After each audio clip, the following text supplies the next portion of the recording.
Hello student, हमने पिछले lecture में देखा था कि इलेक्ट्रिकल फॉल्ट क्या होता है और हमने टाइप्स ऑफ इलेक्ट्रिकल फॉल्ट देखे थे कि इलेक्ट्रिकल फॉल्ट कितने प्रकार के होते हैं और वो किस तरह से कार्य करते हैं। फॉल्ट में हमने देखा था कि दो ही फॉल्ट होते थे, स्टेबल और अनस्टेबल। स्टेबल के अंदर आपके 4 फॉल्ट थे: over current, under voltage, unbalance fault, reversed fault. And unstable fault के अंतर्गत आपका ओवर वोल्टेज फॉल्ट था और सर्ज फॉल्ट था। ठीक, तो अब हम आज बात, उसके बाद हमने देखा था रिलायबिलिटी कि अगर फॉल्ट है तो उसको कैसे रिलेबल करेंगे। आज हम बात करने जा रहे हैं शॉर्ट सर्किट फॉल्ट। तो शॉर्ट सर्किट फॉल्ट लघु परपथ दोष क्या होता है, क्योंकि कोई भी सर्किट हो, कोई भी पावर सिस्टम हो, सबसे ज़्यादा जो फॉल्ट होता है वो होता है शॉर्ट सर्किट फॉल्ट। किसी भी इंस्ट्रूमेंट में अगर कोई फॉल्ट हो रहा है तो मोस्टली 90% शॉर्ट सर्किट फॉल्ट ही होता है, due to over voltage, under voltage, over current या सर्ज या insulation, mechanical breakdown, insulation breakdown, कोई भी होता है तो उसमें मोस्टली फॉल्ट्स के जो चांस होते हैं फॉल्ट के वो होते हैं शॉर्ट सर्किट फॉल्ट के।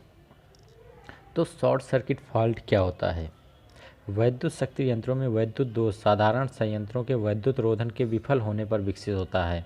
इलेक्ट्रिकल इंस्ट्रूमेंट में जो हमारा इलेक्ट्रिकल फॉल्ट है वह प्लांट के इंसुलेशन के विफल होने पर विकसित होता है। जो हमारा इंसुलेशन होता है, जब वो इंसुलेशन फेल हो जाता है तो उस कंडीशन में हमारे ये फॉल्ट क्या होते हैं, डेवलप्ड होते हैं।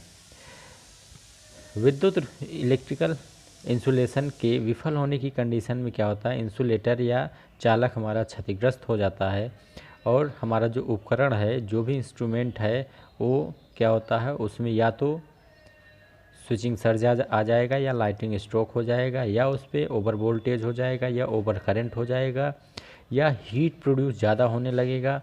तो इन सब रीज़न की वजह से शॉर्ट सर्किट फॉल्ट हो जाता है। ठीक, तो शॉर्ट सर्किट फॉल्ट क्यों होता है? इंसुलेशन फेलियर की वजह से होता है।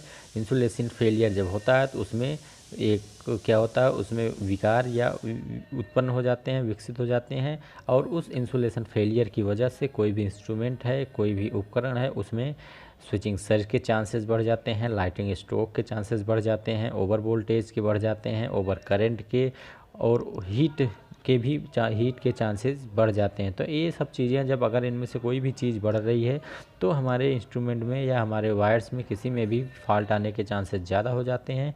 तो इस कंडीशन में वो शॉर्ट सर्किट हो जाता है और हम यही कहते हैं कि शॉर्ट सर्किट फॉल्ट हो गया है। तो ये तो शॉर्ट सर्किट फॉल्ट था। अगर हम types of short circuit fault की बात करेंगे तो ये 2 तरह के होते हैं, एसिमेट्रिकल फॉल्ट और सिमेट्रिकल फॉल्ट। एसिमेट्रिकल फॉल्ट होता है असममित दोष और सिमेट्रिकल होता है आपका सममित दोष। तो एसिमेट्रिकल फॉल्ट क्या होता है? जो हमारे लघु परिपथ विकसित होते हैं, मतलब जो हमारे इलेक्ट्रिकल सर्किट में पाथ होते हैं, जैसे ये आपका है, तो ये आपका पाथ है इलेक्ट्रिकल सर्किट का।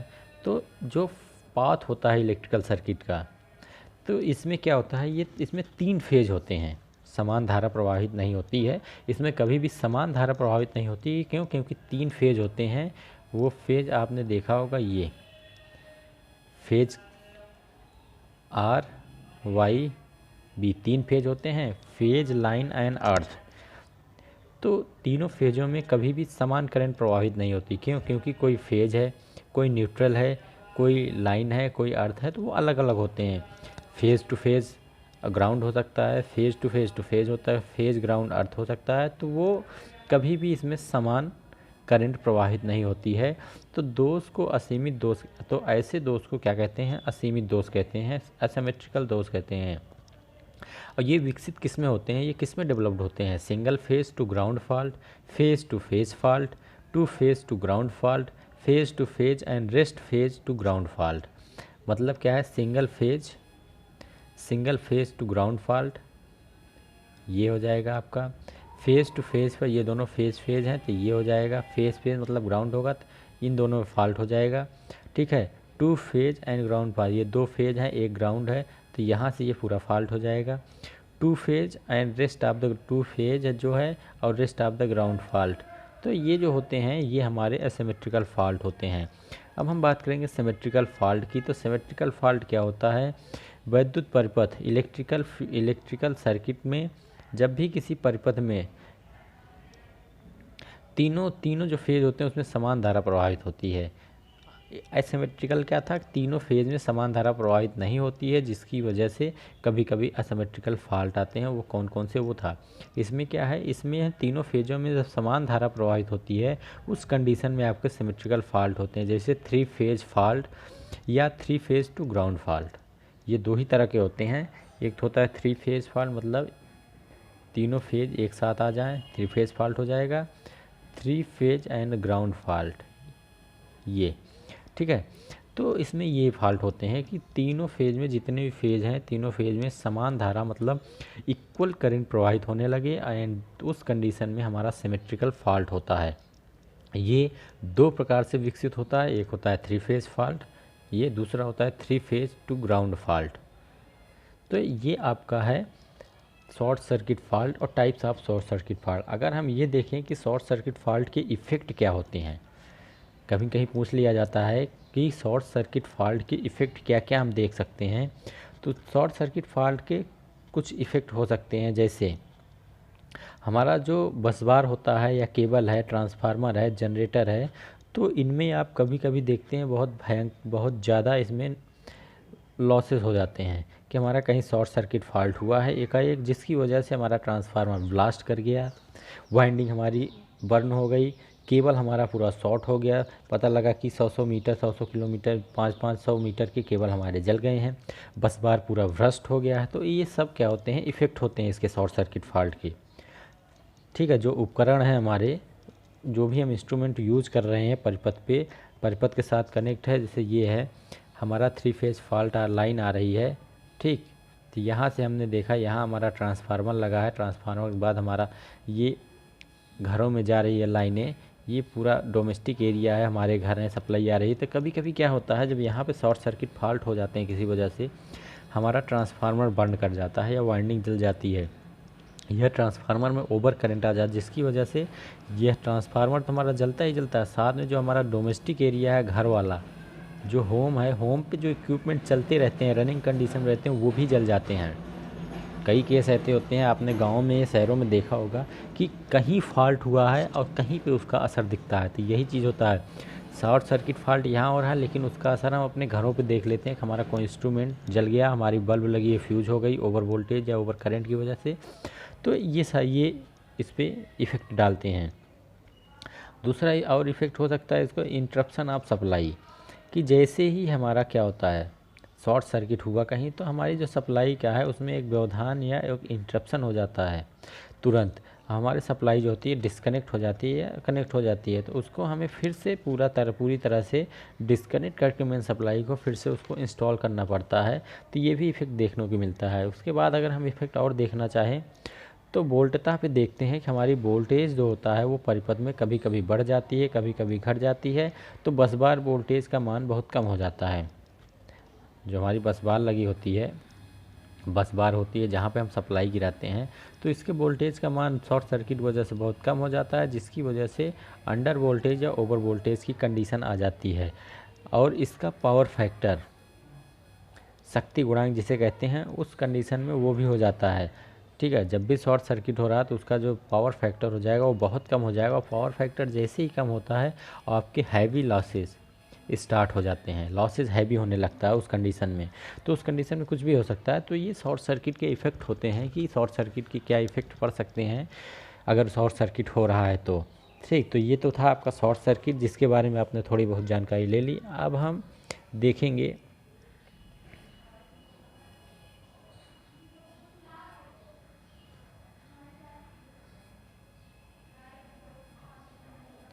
तो शॉर्ट सर्किट आपने देख लिया, शॉर्ट सर्किट होता क्या है, कितने प्रकार का होता है और इसके इफ़ेक्ट क्या पड़ते हैं नॉर्मल जीवन पे। तो इसके इफ़ेक्ट बहुत ही ज़्यादा हार्मफुल होते हैं। अगर हम शॉर्ट सर्किट के इफ़ेक्ट की बात करें तो ये बहुत ही ज़्यादा हार्मफुल होते हैं। ये कभी कभी पूरे इलाके, एक एक जोन का पूरा इलेक्ट्रिसिटी को भ्रष्ट कर देते हैं, जिसे चेंज करने में कई दिन लग जाते हैं। तो ये तो था आपका शॉर्ट सर्किट फॉल्ट, कि शॉर्ट सर्किट फॉल्ट क्या होता है, टाइप्स क्या होते हैं, उसके इफ़ेक्ट क्या पड़ते हैं। अब हम बात करेंगे वेरियस एस्पेक्ट या various reason of protection in electrical system. Electrical system में हम नहीं, इसकी बात हमने कर ली थी। आज हम देखेंगे change of fault can be decreases by their except, मतलब जो फॉल्ट आ रहे हैं उसको हम कैसे कैसे डिक्रीज कर सकते हैं। अगर डिज़ाइन की बात करें तो मैकेनिकल स्ट्रेंथ को मजबूत करके, लाइटिंग प्रॉपर्टी इंक्रीज़ करके, आर्चिंग हॉर्न लगा के, बर्ड गार्ड को, जो पक्षी कभी कभी पंछी आके बैठ जाते हैं जिसकी वजह से शॉर्ट हो जाता है उससे, ऑटोमेटिक रेगुलेशन डिवाइस से। तो हम अगर देखते हैं इलेक्ट्रिकल सिस्टम के इंस्ट्रूमेंट को यांत्रिक रूप से अधिक सक्षम बनाया जाए। मैकेनिकल स्ट्रेंथ की बात करेंगे तो जो भी इलेक्ट्रिकल सिस्टम के इंस्ट्रूमेंट होते हैं उनको मैकेनिकली बहुत ही ज़्यादा या बहुत अधिक स्ट्रॉन्ग बनाना चाहिए कि उसमें इंसुलेशन प्रॉपर्टी अच्छी हो, उसका डाइलेक्ट्रिक स्ट्रेंथ अच्छा हो। तो ये चीज़ें उसकी अच्छी होनी चाहिए, उस हिसाब से इंस्ट्रूमेंट को डिज़ाइन करना चाहिए। हमारा जनरेटिंग स्टेशन, सब स्टेशन और ट्रांसमिशन लाइन 3 होते हैं पावर सिस्टम में। सबसे पहला आपका जनरेटिंग स्टेशन आता है जहाँ पे इलेक्ट्रिसिटी जनरेट की जाती है। फिर आपका ट्रांसमिशन लाइन आता है, जनरेट करने के बाद उसको ट्रांसमिट करते हैं। फिर सब स्टेशन आता है जहाँ से हम उसको डिस्ट्रीब्यूट करते हैं। तो इन सब जगह पे लाइटिंग प्रोटेक्टर लगाया जाता है। लाइटिंग किस लिए? लाइटिंग सर्च के लिए। लाइटिंग प्रोटेक्टर लगाने का मतलब है कभी भी आकाशीय कह सकते हैं ना, थंडर स्टॉर्म होता है, जब भी ब्लास्ट होता है या बारिश होती है उसकी वजह से थंडर स्टॉर्म गिरती हैं। तो थंडर स्टॉर्म क्या होता है? वहीं पे जाता है जहाँ पे रजिस्टिविटी अधिक होती है। तो उस केस में हमारा थंडर स्टॉर्म सब स्टेशन पे, ट्रांसमिशन लाइन पे, जनरेटिंग स्टेशन पे गिरने के चांसेस ज़्यादा रहते हैं। 90 to 95%, 90 to 100% चांसेस रहते हैं कि नहीं स्थानों पे गिरेगा। तो इसके लिए लाइटिंग सर्ज, मतलब जो लाइटिंग सर्ज है, इसके लिए वहाँ पे लाइटिंग प्रोटेक्टर लगाए जाते हैं हर जगह पे, जिसे आप ये भी कहते हैं कि सर्ज अरेस्टर लगाया गया है। या कभी भी आप देखते होंगे लाइटिंग अरेस्टर से शुरू होता है और फीडर से ख़त्म होता है हमारा सब सिस्टम। लाइटिंग अरेस्टर क्या करता है? लाइटिंग अरेस्टर जो भी आकाशीय इलेक्ट्रिसिटी गिरती है तो ट्रांसमिशन सिस्टम पे कहीं भी गिरे तो वो उसको अपनी ओर अट्रैक्ट करके उसे ग्राउंड कर देती है, जिससे हमारे सिस्टम पे कोई नुकसान नहीं होता है। ठीक, इसके बाद है बर्ड द्वारा हम कैसे बचाएंगे। जो भी हमारा सिस्टम होता है, बर्ड में क्या होता है कि अगर हमारी 3 फेज़ लाइन जा रही है, सपोज करो कोई पंछी इस पे बैठा है, जब तक इससे है कोई नहीं, कभी कभी क्या होता है वो जैसे सपोज करो इस वायर पे बैठा, वो उड़ने की कोशिश किया तो तुरंत उसका पंख ऊपर वाले से टच हो गया, जिसकी वजह से शॉर्ट सर्किट हो जाता है और तुरंत शॉर्ट सर्किट वजह से वहाँ पे ब्लास्ट हो जाते हैं, इंटरप्ट हो जाता है। तो इसके लिए भी बर्ड ग्राउंड बनाया जाता है, मतलब इतना गैप दिया जाता है या इसको बर्ड पक्षियों से सेफ किया जाता है कि जिससे बर्ड की वजह से कोई शॉर्ट सर्किट ना हो पाए। आर्चिंग हॉर्न एवं कार्ड विंग का यूज करके हम लाइन इंसुलेटर को आर्चिंग मुक्त किया जाता है। आर्चिंग हॉर्न होता है आपका, आप इंसुलेटर देखते हैं इस टाइप का इंसुलेटर आपका होता है जो लगे होते हैं। तो इंसुलेटर के ऊपर एक हॉर्न प्रोवाइड कराया जाता है, आर्चिंग हॉर्न लगाया जाता है ताकि इस पे किसी भी प्रकार का आर्चिंग का इफेक्ट ना हो। जो इसमें आर्चिंग होती है, मतलब जो भी कभी कभी क्या होता है, हाई टेंशन लाइन बारिश हो गई या मौसम चेंज हुआ, उस पर कार्बन जम गया तो उसकी वजह से वहाँ पे आर्चिंग होती है, वहाँ पे एक चिंगारी उत्पन्न होती है। तो उससे इसको कोई इफेक्ट ना पड़े इसलिए इसमें आर्चिंग हॉर्न लगाए जाते हैं उस इंसुलेटर पे, उस कंडक्टर पे, जिससे इसका इफेक्ट ना पड़ पाए और लाइन इंसुलेटर हमारा प्रॉपरली वर्क करे। ऑटोमेटिक रेगुलेशन का यूज करके स्विचिंग सर्ज के द्वारा उत्पन्न हाई वोल्टेज को कम किया जाता है। ऑटोमेटिक रेगुलेशन का मतलब होगा कि हमारा वोल्टेज बढ़ रहा है, केवल वोल्टेज ही नहीं, कोई भी फॉल्ट आ रहा है, मेजर माइनर फॉल्ट, तो जिसको हम रेगुलेशन के द्वारा कम कर सकते हैं। वोल्टेज को अप और डाउन कर सकते हैं, करंट को अप और डाउन कर सकते हैं। कभी कभी हमारा वोल्टेज हाई वोल्टेज हो गया तो उस कंडीशन में इसको क्या करेंगे हम, ऑटोमेटिक रेगुलेशन क्या करेगा, उसके स्विचिंग सर्ज को यूज करके उस वोल्टेज को कम कर देता है। ठीक, ये तो आपका फर्स्ट था कि डिज़ाइन, अगर हम डिज़ाइन कर रहे हैं डिक्रीज करने के लिए फॉल्ट को तो किस तरह से करेंगे। सेकेंड आपका आता है करेक्ट ऑपरेशन। कोई भी सिस्टम हो, कोई भी इलेक्ट्रिकल सर्किट हो, कोई भी इंस्ट्रूमेंट हो, अगर उसका करेक्ट ऑपरेशन नहीं हो रहा है तो उस कंडीशन में भी उसमें फॉल्ट आने के चांसेस बहुत ज़्यादा होते हैं। तो इसीलिए कभी भी कोई भी इंस्ट्रूमेंट आप इंस्टॉल करिए, कहीं भी इंस्टॉल करिए तो सबसे पहले आप उसका ये चेक कर लीजिए कि उसका ऑपरेशन करेक्ट है या नहीं। अगर उसका ऑपरेशन करेक्ट है देन सब ओके है। If operation are not correct and you are where install the system and operation is not correct, then in this condition more fault occur। उस सिस्टम में बहुत ज़्यादा फॉल्ट आते हैं एंड जिसकी वजह से हमें दिक्कतें होती हैं। तो हमें ऑपरेशन को करेक्ट करना चाहिए, हमें उसका इंस्टॉलेशन करेक्ट करना चाहिए, और जो उसके ऑपरेशन को रन करा रहा है, जो उस पर वर्क कर रहा है, वो भी नॉलेजेबल होना चाहिए। ऐसा नहीं कि हम नॉन टेक्निकल कैंडिडेट को दे दें कि ये लो इसको यूज करो और वो उसको ख़राब कर दे। तो ये सब ऑपरेशन में चाहे देखना पड़ता है। मेंटेनेंस, हर एक इंस्ट्रूमेंट का मेंटेनेंस कंपलसरी होता है। सबका एक टाइम पीरियड होता है, उस टाइम पीरियड के अंदर उसका मेंटेनेंस होना ज़रूरी होता है। हालांकि मेंटेनेंस ना होने के बाद वो चलते हैं, लेकिन तब लॉसेस प्रोड्यूस करते हैं और जल्दी ख़राब होते हैं। और अगर उसका मेंटेनेंस प्रॉपर वे में हो रहा है, कोई भी इंस्ट्रूमेंट है उसका मेंटेनेंस हम प्रॉपर वे में कर रहे हैं, टाइम पे मेंटेनेंस हो रहा है, तो वो उसकी लाइफ भी लॉन्ग होती है और उसकी इफ़िशियंसी अच्छी होती है, वर्किंग कंडीशन बहुत गुड होता है। तो any instrument, if we are given the maintenance is time to time, then these instrument are given to the high efficiency and high efficiency देगा और वह एक्यूरेट वर्क करेगा और उसमें कोई फॉल्ट आने के चांसेस बहुत कम हो जाएंगे। तो ये तो आपका था कि कोई भी सिस्टम है तो उसको हम किस तरह से वर्क कराएं कि उसमें हमारा फॉल्ट कम आए, कि उसके फॉल्ट हम डिक्रीज़ कर सकते हैं। तो ये आपका इलेक्ट्रिकल फॉल्ट का सेक्शन था जो कंप्लीट हो चुका है। हम नेक्स्ट लेक्चर से आपका स्विच गियर शुरू करेंगे, जिसमें प्रोटेक्टिव डिवाइसेस आएंगी आपकी, कि प्रोटेक्टिव डिवाइसेस कौन कौन सी यूज की जा रही हैं, तो हम वो देखेंगे। तो आपका इलेक्ट्रिकल फॉल्ट ख़त्म होता है।